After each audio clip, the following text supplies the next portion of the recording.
So, this is our 8th year in Naples. I went to healthcare. I haven't been here. How many years have you been here, Kristen? 21. But I have seen it evolve. But we have the same beginning of our presentations. We could be in Saudi Arabia, we could be in London, we could be in Oxford, we could be Columbus, Ohio, where I'm from. We always want to talk about, let's listen to, we were just talking about comparing Ohio to Florida. And one of the speakers, John Husted, just became senator. Actually, Matthew Friedman, we always had these rival, like, why would Matthew develop his business in Ohio versus Florida? Or maybe part of it could be in Florida. But we're going to hear some local aspects, and I'm really excited that we have so many people. And I want to thank Kara and Jeff. Jeff has like the coolest shirt. I think he wins the coolest shirt award. Coming off the pickleball courts. So I think it was 4 years ago. I was in this car. He was explaining to me that I said, "How long did you play pickleball?" Because I'm a tennis player. Play for an hour. 4 hours. No one plays for 4 hours. I found myself playing 4 hours of pickleball, and I don't want to leave the courts. It's an addictive thing. And this is the pickleball center of the world. But what we're going to do today and tomorrow and in Miami and what we do around the world is we get together and talk about and share knowledge for what the hell is happening and how should we be reacting, particularly as investors. And now we're going to make all this money together. How do we help our communities? That's the gist of what we do, in short. So, but the 360 and the one firm. The 360s are, well, let me go to the one firm. I was a partner at Arthur Andersen. Who remembers Arthur Andersen? All right, I'm not at my high school. My high schoolers, I get no hands. So it really was the greatest firm that I've ever been a part of, that I've seen. I've seen, Eberhard. Where's Eberhard? McKinsey calls themselves one firm. They're a great firm, right? Jones Day. But it really was global, collaborative, and I was in Moscow, of all places, for 8 years, 8 winters. Yes, wow.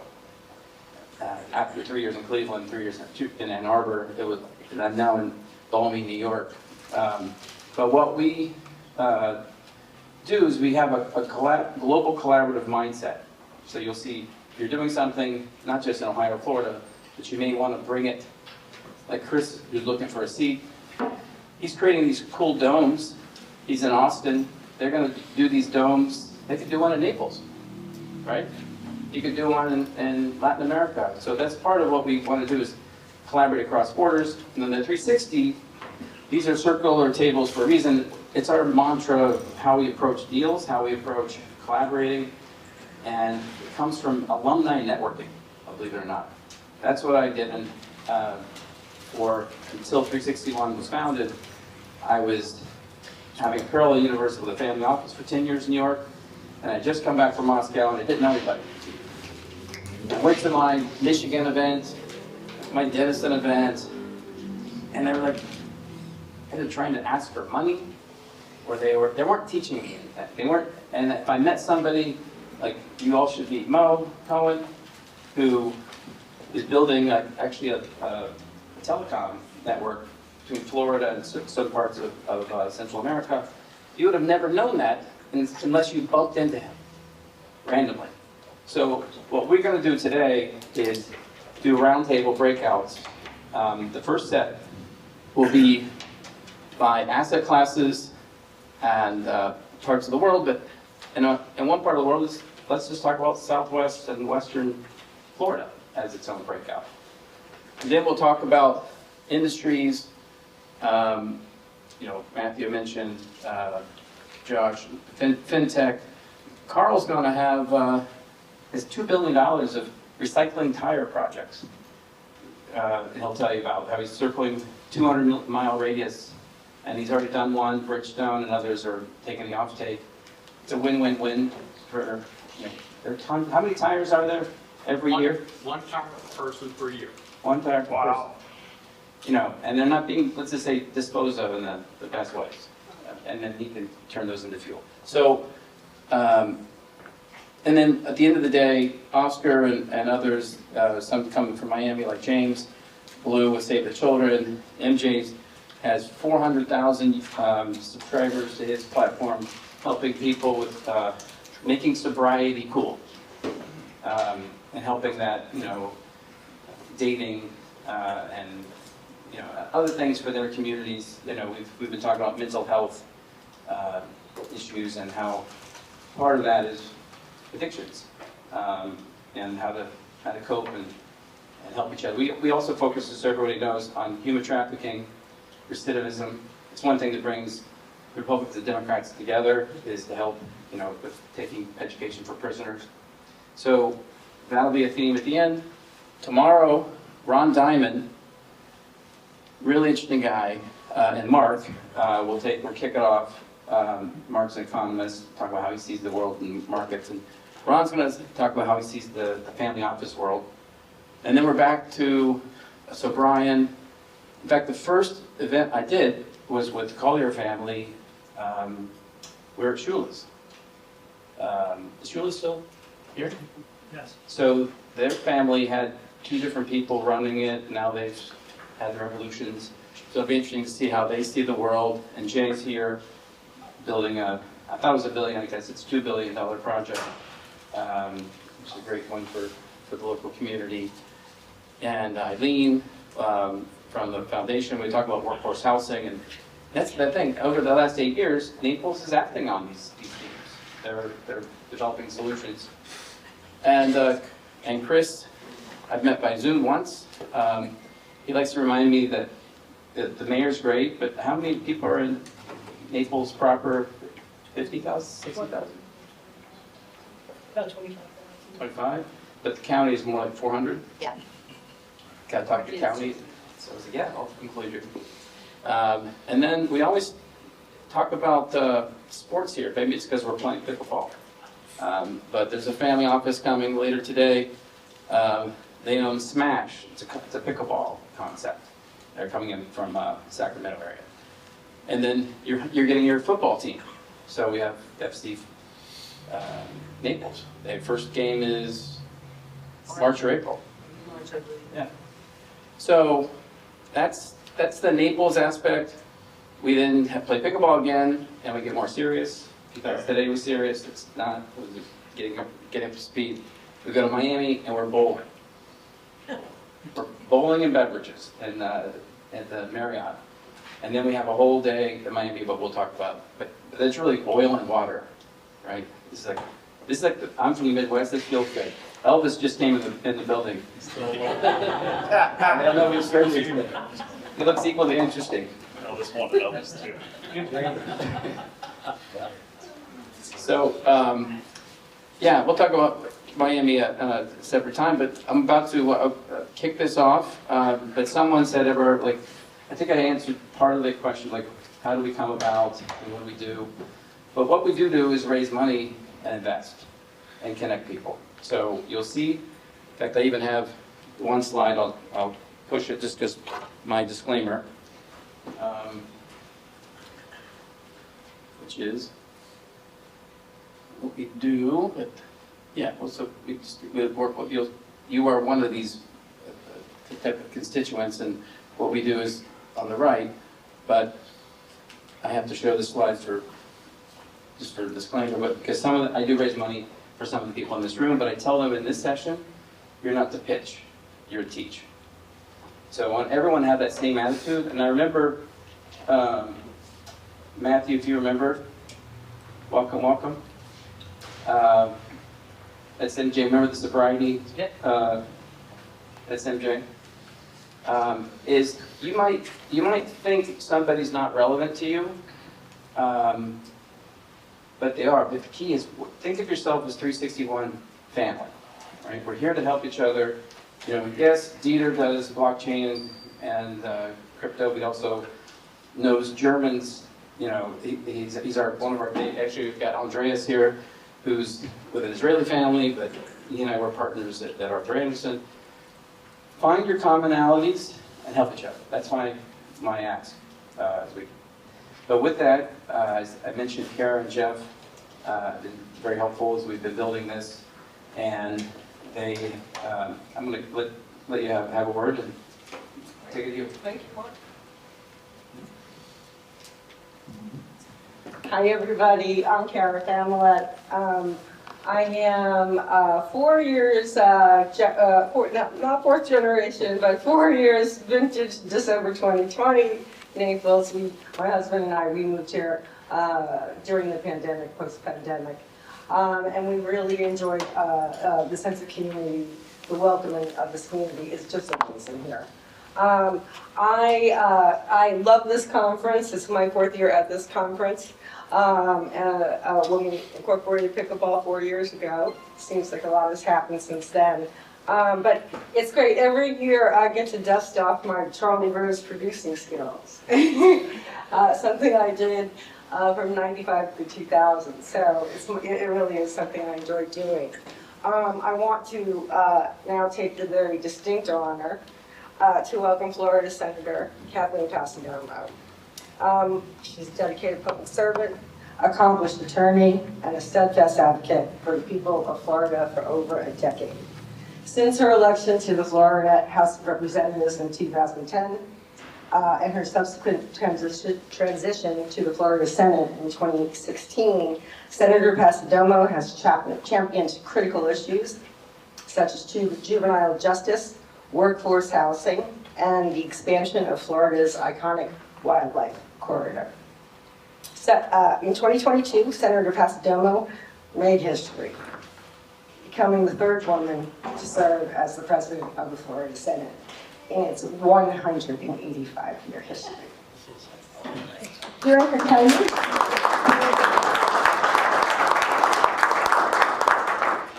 During her tenure, Senator Passidomo spearheaded the Live Healthy initiative, a comprehensive legislative package aimed at bolstering Florida's healthcare workforce, increasing access to quality care, and fostering innovation within the healthcare sector. Live Local as well, her housing legislation initiatives is something that will be a big conversation. It was last year, will be this year.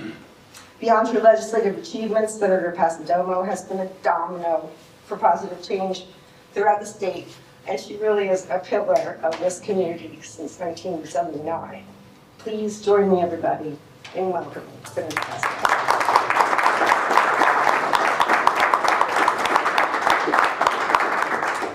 Thank you for inviting me to participate. I'm really thrilled to be here, and welcome to my district. I represent this district in the Florida Senate.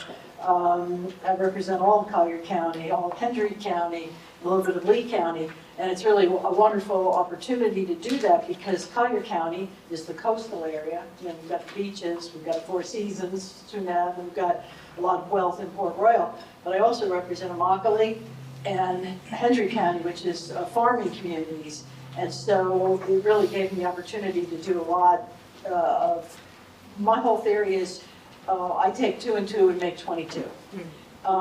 So, you know, they asked me to talk a little bit about what's going on in Florida Senate. I was honored to serve as the president for 2 years, and it's really a cool job because you get to set the policy direction for the state. And you know, I saw the thing that said no politics, and I'm going to tell you that I'm not a politician, I'm a terrible politician, because I tell everybody what I'm thinking, and there are times, that, you know, and it's never public, when I walk into the governor's office and say, we're not doing this. You can't do this, and we're not doing it, and we didn't. So I don't know what's going to happen next week. You probably will have heard about our special session, we'll see, I don't know. But for the last 2 years, we did some really important things. And when you think about it, my Live Local bill had only 1 or 2 people voted against it, both the House and the Senate. My Live Healthy bill, 1 person voted against it because he didn't like me because I didn't support open carry in Florida. That's politics, that's stupid, but it passed anyway. So let me tell you a little bit about what we did and where we're going. The first thing I did when I became president is something that I had been talking about for the last 20 years. When I moved to Naples in 1979, the county commission and city council were talking about the fact that the people who lived here, who worked here, couldn't live here because they couldn't afford it. Everything was too expensive even back then. So they've been talking about it for, 40 years.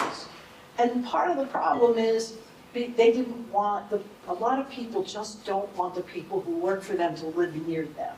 And we've had this NIMBYism for years. So they had studies, they did this, they did that.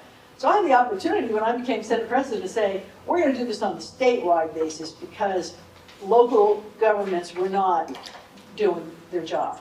So I sat down with some of the smartest people in the world, I think, my staff in the Florida Senate, President's office, and we invited all stakeholders. We invited developers, we invited housing specialists, we invited lawyers and regular people. I said, in every bill that I had supported, I set up a tent in my head, an open tent.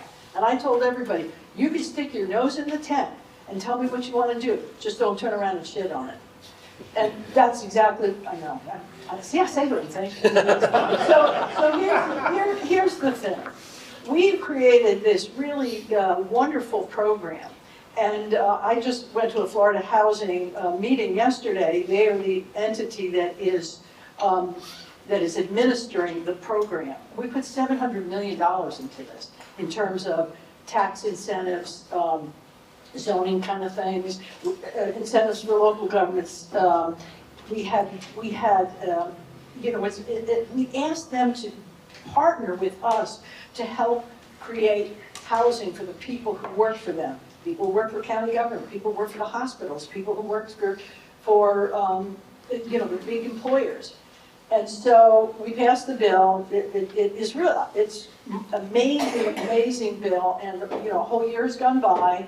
People are starting to use it, especially, and you may hear about some of this in Miami. There's a lot of projects that are now using Live Local in Miami, and it's an incentive-based program. We also created something in it that's so cool. We looked at who do we want to address. The federal government does HUD housing for the very, very poor. That's not who we're talking about. We're talking about, we came up with the term the missing middle. That's a family of four where they make about $75,000 to $95,000 a year, which is really nothing when you have, 2 kids and parents. For example, if you graduate from law school in Florida today, you get a job at the state attorney's office, you're the missing middle, because that's what they pay. And they have nowhere to live. So the whole NIMBYism thing about we don't want these people to live near us is stupid.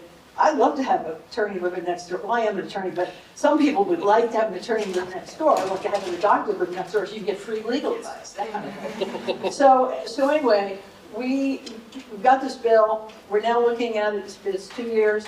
We're going to probably make some changes. We made, there's some things missing, but I'm really excited about it. It's starting to work. And that was just something that was so important to our state, and it will help. Other states are calling, they're all starting to look at Live Local, which is, I guess, flatter.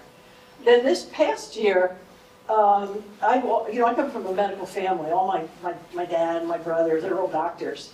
I don't have me, but we have a huge problem, a huge challenge, and it's not just Florida, it's the entire country has a complete, we do not have enough health care workforce. And in fact, in Florida, we do some dumb things, like we graduate all these people from medical school, and we don't have enough residency slots, so they leave the state and they go somewhere else. And what happens? They don't come back. So we spend all this money to educate them, and then they're gone. So we passed Live Healthy. I like to name things, so it helps because people remember when there's a name. So Live Healthy has a lot of components, but it's mainly geared towards attracting workforce from soup to nuts. We're talking about technicians, lab technicians, to nurses, and all the various designations, to doctors and administrators, and et cetera. And things like loan forgiveness and just some simple things. And how do we get physicians to go into our rural communities where there are none? In the middle of the state, there's like 1 or 2 doctors that deliver babies. I mean, that's nuts. So we put a lot of money into that, and it's taken off. The two things that are so cool in this whole package is behavioral health teaching hospitals. Florida has a huge problem, as does the whole country, with behavioral health. You know, if you're not healthy in your mind, you can't be healthy anywhere else. You can't be productive, and we are challenged with. And don't forget, you're going to tell me to stop when I stop, right? I'm going to pay right now. No. But I want people to ask you some questions. Okay. So finish your thought. All right, real thoughts. So we set up some. Florida did not have behavioral health teaching hospitals. So we are now creating a program where a hospital can partner with the university to train people to work in behavioral health. And it's a brilliant thing because a lot of the people that have mental illnesses can't go home. And there's nowhere to put them but jails because they get arrested all the time. So this is a situation where we can put them in a teaching hospital. They can be treated. The people who are being trained to treat these people are going to be trained, and then they'll be all over the state in different health facilities. And last but not least, and I really have to talk about this. Are you a politician? No, I'm not. This is the best thing that I think that we have done, bar none. So those of you who live in Florida, or those of you who don't, know about the center of our state, and you know it's all rural. It is farming communities. Florida is the winter vegetable capital of the country. And we have, notwithstanding the problems with the citrus industry, we have the whole center of our state is farmland. Problem is that as people move to our state, they're sucking up the farmland. And we can't tell the farmers not to sell to a developer. But what we can do is buy the development rights, which we're doing. And we are creating what we are calling the wildlife corridor. It's in statute. And the most beautiful thing about it is our goal is that the center of our state will not be developed. It's not, sorry, Jay, those guys are developers, but it will become a corridor to save the panther, to save the bears, to save our wildlife. It won't be developed. And I have said this, and I'll end with this. 50 years from now, our great-great-grandchildren are going to say that's the best thing the state of Florida did in this period because it will be our Central Park. I was about to say, Central, you know, the Jack Onassis of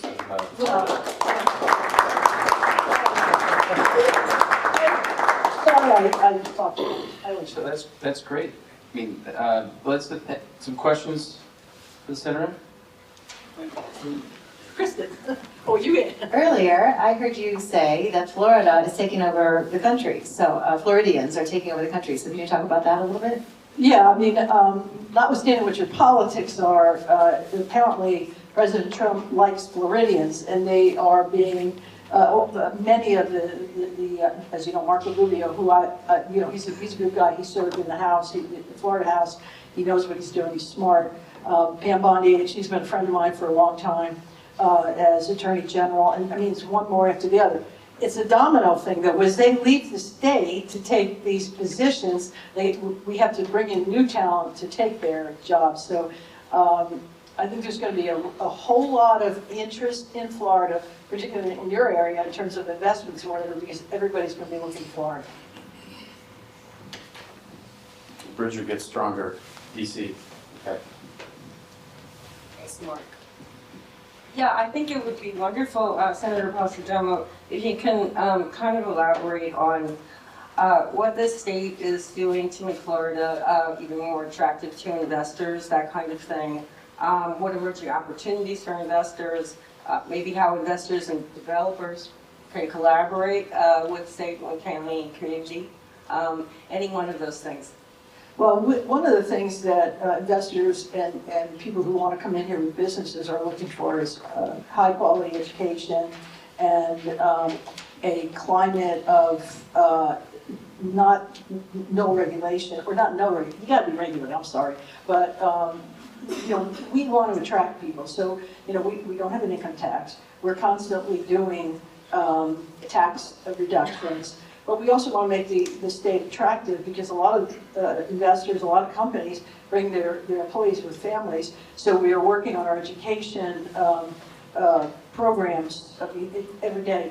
Now, as you know, we went to Universal School of Choice last year. It's a big deal. So, you know, kids can take the money that we have for education in our K-12 system now will follow the student.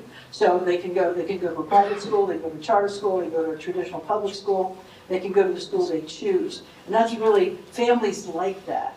We also did, I forgot to mention, a bill that I was very supportive of, called Learn Local, and that is to help the traditional public schools by reducing a lot of the burdensome regulations that we have put on them.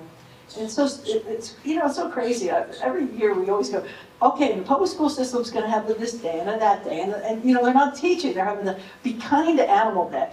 Now, honestly, that's okay, but if you're going to have a Kind to Animal Day, where's reading, writing, arithmetic? So we're going to let the schools decide these kind of things, and that'll help. Florida. The biggest issue that we are going to have, the 1,000-pound gorilla in the room is insurance and the cost of insurance. But hell, that's everywhere in the country is going to be stuck, and we are leveling out at this point. So we'll see. This should on forest fires. Leveling out for what? The cost of insurance. Yeah. What does that mean, leveling out? Well, for years, the insurance price, both auto and homeowners, have been escalating. Yeah. Because we've had the hurricanes, and we lost a number of insurers in the state in 2022, 2023. I mean, one after the other. They're coming back. They are coming back. But here's the thing. I went to a meeting with a bunch of the reinsurers in New York, and the guy from Lloyd's, I love these British accent dudes, they're so cool. And he said, I said, well, now, we passed all this legislation because we did a huge tort reform package. The insurers were saying to us, there's too much litigation, we're getting sued, and we got you. So we did a huge bill in special session a year and a half ago. It's working. So there's the number of lawsuits, scurrilous or spurious or whatever you call them, lawsuits are down. So I go to the guys at the reinsurance and I said, so are you going to reduce the rates? And the guy said with that cute British accent, with all due respect, Madam President, you do live on a peninsula. So we have, I don't talk about climate change. I don't know what it is. I do know that my house flooded 3 times, and I've lived in it since 1982, and I never had any water, and now I've had 3 floods. So we have to start looking at resiliency, and we are doing that. And those are the kind of things that will make the state attractive to people.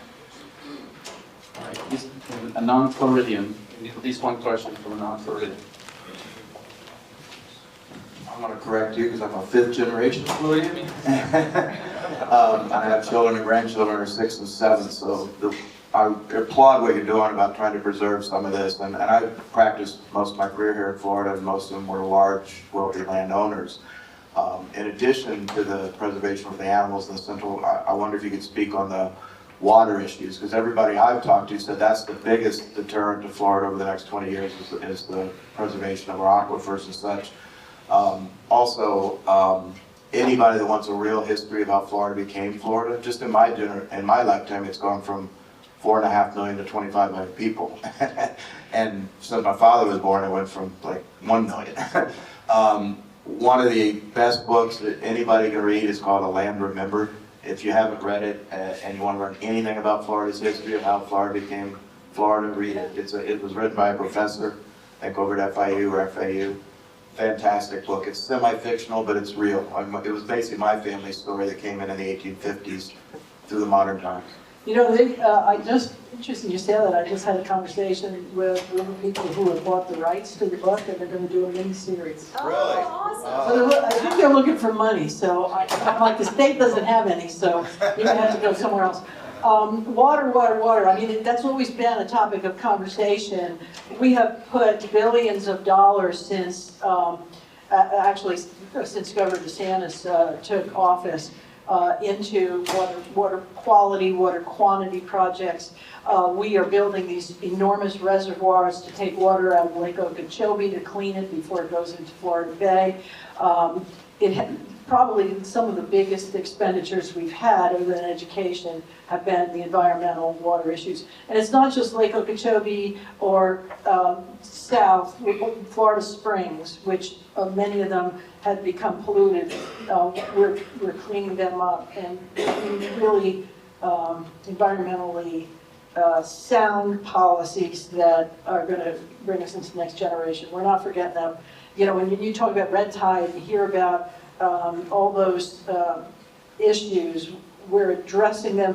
We have a wonderful, for those of you who don't know, Florida Gulf Coast University has a school, a water school. That's their whole mission, is to study water. And we've charged them with doing some review of of our comprehensive Everglades restoration plan, and to see where we're at and what more we need to do. I think I put $50 million in the budget for them last year to continue their work. So, you know, this is something we'll look at carefully. So we have one last question. I know lots of, but can you stick around? Can you please? Yeah. Because we're a very interactive group, and we have a next panel, and maybe at the breakouts there'll be a Florida / Naples breakout. And maybe. What's your time? It's my daughter's birthday, and I have to cook this dinner for about 100 people. So. Well, the breakout. And yeah, I'm going to Tallahassee tomorrow. Well, I can always ask. If you can, there's a 3:15 breakout, but we'll see how you. Yeah, I Last question. I would, but you know, family's more important. It is. 100%. Plus, I have to pray for give y'all. Thank you for your time, taking the time to visit with us today. But with the president trying to cut government costs, a lot of that's going to come down to the states. How do you deal with that when you're already tapped, right, with all the needs that you have for the population? That's a good question. Florida, unlike many other states, has a booming economy. My thoughts are a lot of the expenditures that the president's going to cut may not affect us as much. I mean, we did, you know, you think about this, we did the stimulus money. That was, you know, was helpful. But a lot of states were using it for really dumb things, like hiring people. Well, how good is that? Now, you know, so I think we're going to be fine. Our tourism is still vibrant. Somebody had said earlier about maybe cutting funding for tourism dollars. Visit Florida, we put in the budget again. They're going to continue to attract people. Our climate, people are dying to come here to die. I just don't want to know.